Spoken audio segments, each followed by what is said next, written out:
श्री शिवाय नमस्तुभ्यम। स्वागत है आपका शिव पुराण श्री शत्रुघ्न संहिता 8वें अध्याय में। भैरव अवतार। नंदीश्वर बोले, हे संत कुमार जी, भगवान शिव के परम रूप भैरव जी हैं। एक समय की बात है, ब्रह्मा जी सुमेरु पर्वत पर बैठकर ध्यान में मग्न थे। उसी समय देवता उनके पास आए और उन्हें हाथ जोड़कर नमस्कार करने लगे। तत्पश्चात उन्होंने पूछा, हे ब्राह्मण, इस संसार में अविनाशी तत्व क्या है? कृपया कर इस विषय में हमें बताइए। तब भगवान शिव की माया से मोहित होकर ब्रह्मा जी बोले, हे देवताओं, आपकी प्रसन्नता के लिए मैं आपको उस अविनाशी तत्व के बारे में बताता हूँ।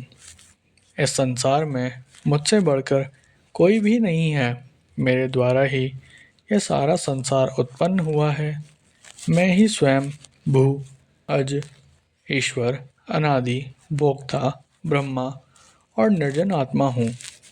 मेरे कारण ही संसार प्रवृत्ति और निवृत्ति होती है। ब्रह्मा जी के इन वचनों को सुनकर वहीं बैठे भगवान श्री हरि विष्णु को बहुत बुरा लगा। तब श्री हरि ब्रह्मा जी को समझाते हुए बोले कि ब्राह्मण, तुम इस प्रकार अपनी स्वयं ही प्रशंसा न करो, क्योंकि मेरी आज्ञा के फलस्वरूप ही तुम इस सृष्टि के रचयिता हो। इस प्रकार ब्रह्मा जी व श्रीहरि आपस में लड़ाई करने लगे। दोनों ही अपने को बड़ा और दूसरे को निम्न समझ रहे थे। तब उन्होंने अपने को उच्च सिद्ध करने के लिए वेदों का स्मरण किया। फलस्वरूप चारों वेद वहाँ उपस्थित हो गए। जब ब्रह्मा जी और श्री हरि विष्णु ने उन चारों वेदों से अपनी श्रेष्ठता के संबंध में पूछा, तब सर्वप्रथम ऋग्वेद भगवान शिव का स्मरण करते हुए बोले, हे ब्राह्मण, हे श्रीहरि, जिसके भीतर समस्त भूत निहित हैं तथा जिसके द्वारा सब कुछ प्रवर्तित होता है, जिन्हें इस संसार में परम तत्व कहा जाता है, वह एक भगवान शिव ही हैं। तब यजुर्वेद बोले कि उन परमेश्वर भगवान शिव की कृपा से ही वेदों की प्रामाणिकता भी सिद्ध होती है। उन्हीं भगवान शिव शंकर को संपूर्ण यज्ञों तथा योग में स्मरण किया जाता है। तत्पश्चात सामवेद बोले कि जो समस्त संसार के लोगों को भरमाता है और जिसकी खोज में सदा ऋषि मुनि लगे रहते हैं, जिनकी कांति से सारा विश्व प्रकाशमान होता है, वह त्रयंबकम महादेव जी इस पर अर्थव बोल उठे। भक्ति से साक्षात्कार कराने वाले तथा समस्त दुखों का नाश करने वाले एकमात्र देव भगवान शिव ही हैं। वेदों द्वारा कहे गए इन वचनों को सुनकर ब्रह्मा और विष्णु बोले, हे वेदों, तुम्हारे वचनों से सिर्फ तुम्हारी अज्ञानता ही झलकती है।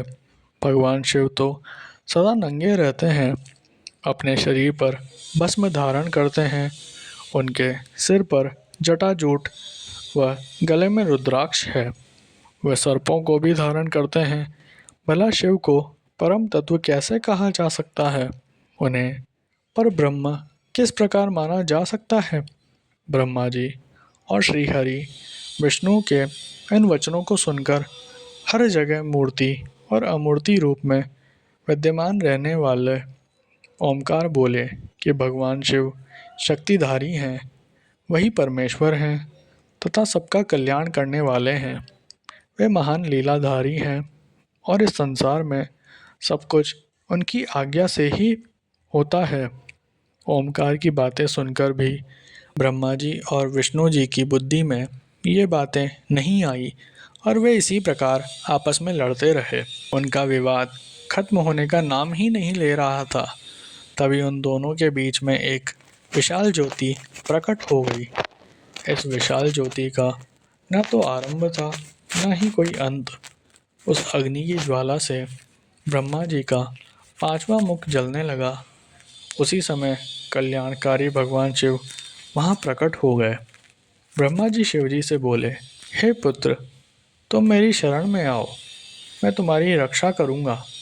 तुम मेरे सिर से ही प्रकट हुए हो, तुमने प्रकट होकर रोना आरंभ कर दिया है, इसी कारण मैंने तुम्हारा नाम रुद्र रखा है। ब्रह्मा जी के इस प्रकार के वचनों को सुनकर सर्वेश्वर भगवान शिव को भी क्रोध आ गया। उनके क्रोध से तत्काल ही एक पुरुष उत्पन्न हो गया। उसका नाम भैरव था। भगवान शिव ने उस पुरुष को आदेश देते हुए कहा, हे कालराज, तुम साक्षात काल के समान हो, इसलिए आज से तुम जगत में काल भैरव के नाम से विख्यात होंगे। तुम ब्रह्मा पर शासन करो और उनके गर्व को नष्ट करो तथा इस संसार का पालन करो। आज से मैं तुम्हें काशीपुरी का आधिपत्य प्रदान करता हूँ। वहाँ के पापियों को दंड देना तुम्हारा ही कार्य होगा। वहाँ के मनुष्यों द्वारा किए गए अच्छे बुरे कर्मों का लेखा चित्रगुप्त स्वयं लिखेंगे। भगवान शिव के इस आदेश को काल भैरव ने प्रसन्नतापूर्वक ग्रहण किया। तत्पश्चात उन्होंने अपनी बाईं उंगली के अग्रभाग से ब्रह्मा जी का 5वां सिर काट दिया। यह देखकर ब्रह्मा जी भयभीत होकर शतरुद्रीय का पाठ करने लगे। भगवान शिव की कृपा से दोनों के बीच का विवाद तुरंत समाप्त हो गया। उन्हें शिव जी का अपमान करने पर अत्यंत पछतावा होने लगा। भगवान शिव भक्त वत्सल हैं और अपने भक्तों का सदैव कल्याण करते हैं। उन्होंने ब्रह्मा जी और विष्णु जी को भी क्षमा करके उन्हें अभय प्रदान कर दिया।